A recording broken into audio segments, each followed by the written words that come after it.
नमस्ते मंडळी, तुम्हाला आता ब्लॉगवरनं कळालंच असेल की मी काय तुम्हाला माहिती देणार आहे. तर आपण वारकऱ्यांच्या मुखातून ऐकूयात की त्यांचा अनुभव काय असतो म्हणून. श्री संत ज्ञानेश्वर महाराज पायदिंडी सोहळ्यात चालल्यानंतर आम्हाला असं वाटतं की भगवान परमात्म्याची सेवा घडावी, वारकऱ्यांची सेवा घडावी आणि ज्ञानोबाराची तुकोबाराची सेवा घडावी आम्हाला, आणि असंच तुमच्या अन्नदान घडावं. आणि असंख्य वारकरी लाखो आळंदी ते पंढरपूर 10 ते 12 लाख लोक भाविक दिंडी सोहळ्यामध्ये चालत असतात आणि त्या दिंडी सोहळ्यामध्ये आनंद हा सुख सोहळा स्वर्गी नाही. तुकाराम महाराज म्हणते ना, आळंदी हे गाव पुण्यभूमी ठाव, दैवताचे नाव सिद्धेश्वर, 84 सिद्धाचा सुद्धा भेटी मिळा, हा सुख सोहळा अनुपमी. हा सोहळामध्ये आम्हाला आळंदीमध्ये आज कोण वार आहे, आज कोण दिवस आहे, हा ज्ञानोबाराच्या सोहळ्यामध्ये एकदम तल्लीन वारकरी होऊन जातात. रामकृष्ण हरी. रामकृष्ण हरी. तर मंडळी, तुम्ही ऐकलंच असेल की काय त्यांचे भावना आहेत, काय त्यांचा अनुभव आहे. तर तुम्हाला पुढे ब्लॉगमध्ये सगळं काही दिसणार आहेत. आणि ह्या महाराजांचे नाव आहेत एकनाथ शिंदे महाराज म्हणून. यांची दिंडी इथे नेहमी येत असते वारकऱ्यांची, हडपसर येथे. तर तुम्हाला जर पुढच्या वर्षी जमत असेल तर तुम्ही नक्कीच इकडे व्हिजिट करा. बाकीची माहिती मी तुम्हाला पुढे ब्लॉगमध्ये नक्कीच देणार आहे. तर भेटू आपण पुढे. हॅलो. सुरुवातीला ज्यांचे तुम्ही कथन ऐकले आहे त्यांचे नाव आहे एकनाथ शिंदे महाराज, जे की मी तुम्हाला सुरुवातीला सांगितलेच आहे व्लॉगमध्ये. तर ते खूप म्हणजे वारकऱ्यांच्या संप्रदायामधील ते खूप नामांकित असे संत आहेत. त्यांचे नाव जर तुम्ही सर्च केले ना तर तुम्हाला त्यांचं नाव नक्कीच तुम्हाला सापडेल. तर माझी पहाट जी झाली होती ती मी तुम्हाला पार्ट 1 मध्ये दाखवलीच होती की कशी आमची सुरुवातीची जी पहाट झाली होती ती. त्याच्यानंतर पूर्ण सामान जे म्हणजे वारकऱ्यांच्या सेवेमध्ये टेम्पोमध्ये तर तुम्ही जाताना पाहिलंच. त्याच्यानंतर जी माझी पूर्वतयारी चालू होती घरामध्ये, माझ्या घरामध्ये ज्या 2 मंडळी आहेत जे की माझे मिस्टर आणि माझी मुलगी, त्यांची ही पूर्वतयारी होती जेवणाची. कारण की ते माझ्यासोबत येत नव्हते, मी एकटीच जाणार होती. त्याच्यामुळे त्यांचं सर्व जेवण वगैरे मला तयार करून जावं लागलं. हे प्रत्येक महिलेचं असतं, म्हणजे हर घर की कहाणी जी असतं असं म्हणतात ना, त्या टाईपचं. तर प्रत्येक महिलेला आपली जबाबदारी टाकून जाता येत नसते, ती पूर्ण करूनच जायला आपल्याला लागत असतं. तर मी त्यांच्या जेवणाची पूर्ण तयारी करून जाणार होती, कारण की मला माहिती नव्हतं की मला किती वेळ लागणार आहे म्हणून. तर आम्ही मस्तपैकी छान अशा तयार झालो होतो आणि आम्ही कॅबची वाट बघत होतो. बघता बघता छान प्रकारे आमची कॅबसुद्धा आली होती. आम्ही मोठी गाडी केली होती कारण की आम्ही भरपूर जणी होतो, त्याच्यामुळे आम्हाला मोठी गाडी करावी लागली. आणि जाता जाता प्रवासामध्ये छानपैकी आम्हाला वारकऱ्यांचे दर्शन घडत होते. बोला. गणपती बाप्पा मंगल मूर्ती.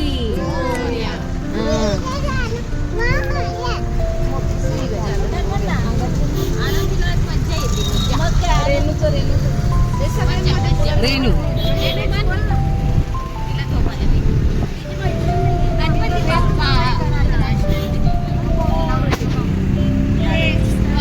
फायनली आम्ही गणपती बाप्पाचं नामस्मरण करत आणि विठ्ठलाचं नाव घेत आम्ही फायनली त्या जागेवर पोहोचलो होतो ज्या जागेवर आम्हाला जायचं होतं. तर नमस्ते मंडळी, कसे आहात सर्वजण? Welcome to Malavika blog. आणि वारकऱ्यांच्या सेवेमध्ये घालवलेला जो शुक्रवारचा दिवस होता तो त्याचा अनुभव मी तुमच्याबरोबर शेअर करणार आहे. मी ह्याचा पहिला पार्टसुद्धा अपलोड केलेला आहे, त्याची पूर्वतयारी आम्ही कशी केली, कशा प्रकारे केली, तर ह्याचासुद्धा मी पहिला पार्ट टाकलेला आहे. तर तुम्ही प्लीज मंडळी तो जाऊन तुम्ही नक्कीच बघा, तुम्हाला नक्कीच खूप आवडणार आहे तो. आणि हा पार्ट जो आहे तो दुसरा आहे, तर तुम्ही हा सुद्धा पूर्ण व्हिडिओ बघा. कारण की मंडळी, तुम्हाला ह्या व्हिडिओमध्ये अनेक गोष्टी अनुभवायला मिळणार आहे. अनेक वारकरी त्यांचा जो अनुभव आहे त्यांच्या शब्दातून ते तुम्हाला सांगणार आहे.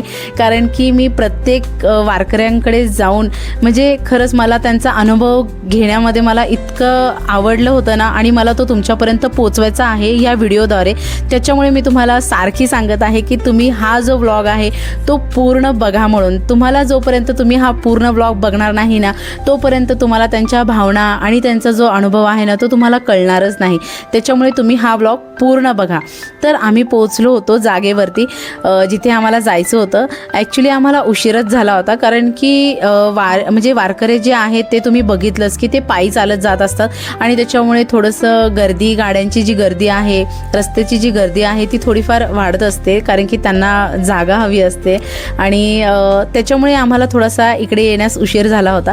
पण आम्ही जसे इकडे आलो ना तर आमचा सगळा सेवाभाव जो आहे, जो आम्हाला वारकऱ्यांसोबत घालवायचा होता तो क्षण, तो आम्ही घालवत होतो. तुम्ही बघू शकतात, माझ्या ज्या सोबत मैत्रिणी आल्या होत्या त्यासुद्धा ह्यांचा सेवाभाव म्हणजे खरंच ही गोष्ट ते अनुभवत होते, मी सुद्धा अनुभवत होती. मी ॲक्च्युली मागील वर्षापासून मला या गोष्टीचा काहीतरी वेगळाच अनुभव आला होता. त्याच्यामुळे मी इकडे मी असं ठरवलं आहे की बाबा नाही, आपण आपल्याकडनं जेवढं होतं ना आपण दरवर्षी ह्या गोष्टीमध्ये सहभागी व्हायचंच आहे म्हणून. तर तुम्हाला ना मंडळी हळूहळू आहे ना पुढे ह्यांच्या गोष्टी ज्या आहे ना त्या तुम्हाला ते नक्की शेअर करणार आहे, तर तुम्ही नक्कीच बघा. आता सगळ्यांना पडणारा जो प्रश्न आहे ना मंडळी, तो असा आहे की वारकरी म्हणजे काय. नाही म्हणजे खरंच असं काही जणांना प्रश्न पडत असतो की वारकरी म्हणजे काय. तर माझं असं म्हणणं आहे की वारकरी म्हणजे जे नित्यनियमाने दरवर्षी पंढरपूरची वारी करतात, विठ्ठलाची भक्ती करतात आणि साधे सदाचारी जीवन जगतात. त्यांचे रामकृष्ण हरीचे जाप, अभंग, भजन, कीर्तन आणि हरिनाम कायम त्यांच्या मुखातून आपल्याला ऐकू येत असतात. बरोबर का नाही मंडळी. साधेपणा, नम्रता, प्रामाणिकपणा आणि सेवाभाव. वारी म्हणजे संतांच्या पालख्यांसोबत पायी पंढरपूरला जाणारी भक्ती यात्रा. वारकरी संप्रदाय हा केवळ धार्मिक परंपरा नसून महाराष्ट्राच्या सांस्कृतिक सामाजिक एकात्मता आणि भक्ती परंपरेचा एक महत्त्वाचा आधारस्तंभ मानला जातो. ते आहेत वारकरी. मला मंडळी तुम्हाला फक्त एवढंच सांगायचं आहे की वारकरी अगदी साधे आणि एकदम सरळ स्वभावाचे असतात. तुम्हाला या गोष्टी ना मंडळी जोपर्यंत तुम्ही स्वतःहून अनुभवत नाही ना तोपर्यंत तुम्हाला कळणारच नाही. म्हणजे माझ्या शब्दातून मला जेवढं तुम्हाला सांगायचं आहे ना तेवढं तर मी तुम्हाला या गोष्टीतून सांगतच आहे. मला तुमच्यापर्यंत पोचवायचंच आहे. कारण की मला असं वाटतं की ही जी संस्कृती ह्यांनी जपलेली आहे ना तर ती आपण टिकून ठेवावी. काही जण जे आहेत ते खरंच आपली संस्कृती टिकून ठेवलेली आहे त्यांनी. तर मंडळी इकडे ना अनेक गोष्टी आम्हाला अनुभवायला मिळाल्या. कारण की एका काकूंचा बड्डे होता, साठी होती त्यांची, त्याच्यामुळे तिथेही केक वगैरे कट करण्यात आला होता. आता तुम्ही वारकऱ्यांचा ना मंडळी तुम्ही पुढे अनुभव ऐका, ते त्यांच्या शब्दातून कसे तुम्हाला म्हणजे त्यांचा अनुभव व्यक्त करणार आहे. तर मंडळी प्लीज तुम्ही हा व्लॉग आहे ना खरंच पूर्ण बघा आणि त्यांचा अनुभव त्यांच्या मुखातून तुम्ही नक्की ऐका. आणि हा सुद्धा क्षण जो होता ना तो सुद्धा डोळ्यामध्ये टिपून घेण्यासारखा होता. तर तुम्ही मंडळी आता ऐकाच त्यांचा अनुभव की काय बोलतात ते. वारकऱ्यांकडनं थोडीशी माहिती घेऊयात जी की मी तुम्हाला तुमच्यापर्यंत पोहोचवणार आहे. आज 3 दिवस झाले चांगल्या प्रकारे एकनाथ महाराज येळेगावकर यांच्या दिंडीत चांगल्या प्रकारची सेवा मिळते. थँक्यू. सांगा ना कसा अनुभव आहे तुमचा, वारीतला अनुभव कसा आहे. आम्हाला 3 दिवस झाले भरपूर सेवा भेटायली. रामजी बापूच्या दिंडीमध्ये आहे आम्ही, दरवर्षी येतो आम्ही. हो का. थँक्यू. हे सेवा देण्याचं आम्ही दरवर्षीप्रमाणे यावर्षी सेवा देतो. दरवर्षी साधारणतः 300-350 वारकरी असतात दिंडीमध्ये. तर सगळ्यांना सेवा पुरवण्याचं काम आम्ही दरवर्षीप्रमाणे यावर्षी केलेलं आहे. मी 11 वर्ष झाले त्यांच्या हस्ते म्हणजे इथे दरवर्षी वारीतले जे मंडळी आहेत त्यांना इकडे नेहमी दरवर्षी त्यांना अन्न पुरवले जाते. त्यांच्याशी मी आता ओळख करून देणार आहे की कोण त्यांना म्हणजे हे सेवा देत आहे. तर आपण त्यांच्याशी प्रत्यक्ष भेट घेऊयात. हां, ही जी आपली वारी आहे ही माऊलीची वारी आहे आणि याच्याबद्दल अनुभव सांगायचा तर माझ्याकडे शब्दच नाहीत खरं सांगायचं म्हटलं तर. खूप कारण कसं गेले मी 11 वर्ष झालं हे अन्नदान करतो आहे. तर 11 वर्षातला प्रत्येक वर्षीचा वेगळा अनुभव आहे. त्याच्यामुळं मला तुम्हाला खूप काही वेळ द्यायला लागेल. प्रत्येक वेळी काहीतरी वेगळा अनुभव येत असतो. तर फक्त विषय सांगायचं म्हटलं तर जे 2 वर्ष कोरोनामध्ये आपले गेलेत ते फारच वाईट गेले. बाकी एकंदरीत ना सांगायचं झालं तर एक 9 वर्ष आपण कंटिन्यू करतो आहे. तर 9 वर्षामध्ये खूप काही चांगला अनुभव आला आणि खूप मनाला समाधान वाटते आणि सर्वांचं आम्हाला सहकार्य मिळतं. त्यामध्ये खूपच छान वाटतं. यापुढेही आम्ही असंच म्हणजे सेवा करायची इच्छा आहे आमची. धन्यवाद. पहिलंच वर्ष आहे वारकऱ्यांना इथं जेवण द्यायला यायला, पण इतकं छान वाटलं, इतकं मस्त वाटतंय. ते व्यवस्थित पोट भरून त्यांना वाढणं, ते जेवलेलं बघणं इतकं छान वाटतं.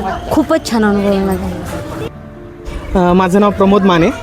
मी इथं धारीमध्ये राहतो. माझं ऑप्टिकल शॉप आहे. एवढं काय ते सांगायचं. तरी किती वर्ष आहे तुमचं वारी करण्याचं? माझं वारी करायचं 5वं ते 6वं वर्ष आहे. आधी मी पर्सनली जात होतो, पण आता जेव्हापासून आमचे मामा आहेत गजानन जाधव, त्यांची एक पंगत असतं म्हणजे वारीमध्ये जेवण असतं, तर तेव्हापासून इकडंच येतो. त्यांच्या ही जी दरवर्षी वारी करते याच्यातून तुम्हाला म्हणजे काय अनुभव काय मिळतो? अनुभव म्हणजे मनाला एक सगळ्यात महत्त्वाचा अनुभव म्हणजे की मनाला समाधान. त्यापेक्षा कुठलाच अनुभव मोठा तरी वाटत नाही मला तरी. ते मनाला समाधान वाटतं तेवढंच मोठं आहे. आणि आपल्याच्यानं जेवढं पॉसिबल आहे तेवढं आम्ही देण्याचा प्रयत्न करतो. बाकी त्याच्या हातात आहे सगळं. ओके, ते तर आहे. ओके, चालेल. आज या वारीमध्ये आम्ही पहिल्यांदाच आले. मी, माझी मुलगी, माझी सासूबाई अगदी आवडीनं आनंदानं मैत्रिणीसोबत आलो आहे. आणि ही वारी आमच्या गुरुघरची आहे, येळेगावची. इथे सगळ्यांना भेटून आम्हाला खूप छान वाटलं. पहिल्यांदाच सगळ्या वारकऱ्यांना जेवायला वाढणं, त्यांचं अन्न वगैरे सगळं आम्ही पाहून खरंच खूप छान वाटलं. आम्ही आलतो बाहेर आणि वारकऱ्यांच्या जेवणला आणि कसं वाटलं? छान. त्यांना जेवायला खाऊ मी दिले, खेळले, स्वतःच्या हाताने त्यांना वाढले, लाडू वाढले, पाण्याची बॉटल दिली. कसं वाटलं तुला? छान वाटलं मला. छान वाटलं. थँक्यू. तुम्ही किती वर्ष झाले करताय? 2 वर्ष झाली. बरं, काय अनुभव तुमचा? अनुभव आहे, माझ्याकडे 6 दिवस पाऊस होता. आणि जेव्हा मला इकडे यायचं होतं तेव्हा पाऊस पूर्ण बंद झाला, रस्ते मोकळे झाले. ही माऊलीची कृपा आहे. बरं, हे जे भाऊ होते ना, जे प्रश्न विचारत होते, तर त्यांचं नावसुद्धा पांडुरंग होतं बरं का मंडळी. म्हणजे खरंच मी तुम्हाला खरंच सांगत आहे. आणि त्यांनी मला खरंच खूप मदत केली, कारण की त्यांना दिसत होतं मी माईक पकडत होती, मी प्रश्न विचारत होती, परत मी मोबाईलसुद्धा पकडत होती. तर त्यांना असं वाटलं की चला बाबा आपण नाही का यांची थोडीशी मदत करूयात. तर त्यांनी खरंच माझी खूप चांगली मदत केली. मला त्यांना ह्या व्हिडिओद्वारे धन्यवाद करायचा आहे की थँक्यू दादा, तुम्ही माझी खरंच खूप मदत केली. मंडळी, खूप मेहनत असते, तुम्हाला खरंच जाणीव होत नसणार आहे. खरंच व्हिडिओ म्हणजे हे करायला आहे ना मोबाईलद्वारे, असं म्हणतात की सोपं असतं, पण नाही, खूप मेहनत असते. तर अशीच मेहनत करून आम्हाला थोडीशी भूक लागली होती. म्हणजे पंक्त्या ज्या आहेत त्या जेवण वगैरे व्यवस्थित गेल्या होत्या. त्याच्यानंतर शेवटी जे आहे ते आम्ही अन्नग्रहण करायला बसलो होतो. तर तुम्ही ताटामध्ये बघितलंच होतं की खूप सुंदर असं छान असं जेवण होतं. खरंच खूप सुंदर होतं, चविष्ट होतं. आणि असं जेवण फार क्वचितच आपल्याला खायला मिळतं. ताट बघून तर तुम्हाला पण भूक लागली असेल मंडळी, मला नक्कीच माहिती आहे. तर इकडे ना मंडळी, आम्ही जेव्हा जेवायला बसलो होतो ना, तर तुम्हाला फक्त सुरुवातीला जी मुलगी दिसली ना, ती जो तिचा अनुभव सांगत होती, ती उगाच सांगत नव्हती, ती सुद्धा सेवाभाव देत होती. तुम्ही बघू शकता, ती सुद्धा म्हणजे जे वारकरी आहेत त्यांना ती जेवण वाढत होती, त्यांची ती सेवा करत होती. म्हणजे हे पाहून आहे ना खूप आनंद वाटत होता की आपल्या मुलांना आपण खूप चांगल्या गोष्टी शिकवत आहेत, खूप चांगले संस्कार आपण त्यांना लावत आहेत. आणि ह्या ज्या गोष्टी ते आत्ता डोळ्यांनी बघणार आहे ना, त्यांना असं समजणार आहे की हां, हे वारकरी काय असतात, ही संस्कृती काय असते, ह्याची जाणीव त्यांना ह्या टप्प्याटप्प्यातून मिळत आहे. तर मंडळी, तुम्हाला माझा हा व्लॉग कसा वाटला ना, तुम्ही मला कमेंट्सद्वारे नक्कीच कळवा बरं का मंडळी. आणि आमचा पूर्ण कार्यक्रम म्हणजे जेवणाचा जो कार्यक्रम आहे तो आटपून झाला होता. त्याच्यानंतर एकनाथ शिंदे महाराजांकडून म्हणजे हे सत्कार थोडेसे होत होते. ते म्हणजे असे की ते श्रीफळ देऊन सगळ्यांचा सत्कार करत होते. तर ज्यांच्या हातून 9-10 वर्ष झाले सेवा घडत आहे त्यांचा त्यांनी सुरुवातीला सत्कार केला होता श्रीफळ देऊन, तुम्ही बघू शकता. आणि त्याच्यानंतर आमचासुद्धा त्यांनी सत्कार केला होता. ॲक्च्युली आम्हाला ही जी गोष्ट होती आम्हाला खूप वेगळी वाटत होती, कारण की आम्ही असा विचारही केला नव्हता की असं काहीतरी घडणार आहे म्हणून. पण एकनाथ महाराजांनी आमचासुद्धा सत्कार केला. सत्कार म्हणजे सत्कार नाही म्हणता येणार, हा शब्द काहीतरी भरदारच वाटतो, पण प्रसाद म्हणून त्यांनी आमच्या पदरामध्ये म्हणजे प्रत्येकीच्या पदरामध्ये श्रीफळ त्यांनी घातलं होतं. त्यांचा आशीर्वाद आम्हाला दिला होता.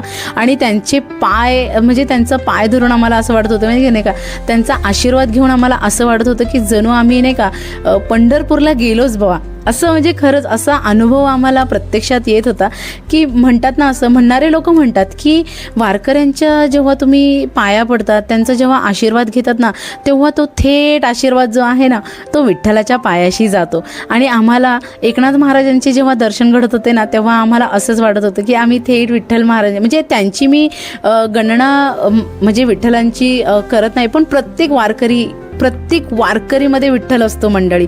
माझा अनुभव तर मला हाच सांगतो की मी प्रत्येक म्हणजे ज्या वारकरीचे मी आशीर्वाद घेतला आहे ना, त्या प्रत्येक वारकरीमध्ये विठ्ठल आहे. त्याच्यामुळे तुम्ही कुठलीच चुकीची गणना करू नका. आणि तुम्हाला माझा हा व्लॉग कसा वाटला मला कमेंट्सद्वारे नक्कीच कळवा. आमची संपूर्ण जे सेवाभाव आहे ते देऊन झाला होता आणि आम्ही परतीच्या प्रवासाला लागलो होतो. परतीच्या प्रवासाला सुद्धा आम्हाला वारकरीचे सातत्याने दर्शन घडत होते. तर मंडळी प्लीज, तुम्ही पार्ट 1 पण बघितला नसेल तर प्लीज जाऊन बघा आणि पार्ट 2 तुम्हाला कसा वाटला मला कमेंट्सद्वारे नक्कीच कळवा. आणि प्लीज मंडळी, तुम्ही जर व्लॉग बघत असाल ना तर एक लाईक तर द्या मंडळी. तर भेटूयात मंडळी आपण आता नेक्स्ट व्लॉगमध्ये. फायनली आम्ही घरी पोहोचलेलो आहोत आणि छान प्रकारे आमचं वारकऱ्यांचं दर्शन वगैरे घेऊन झालेलं आहे. तर माझ्या व्हिडिओला लाईक करा, सबस्क्राईब करा. भेटू आपण नेक्स्ट व्लॉगमध्ये. बाय.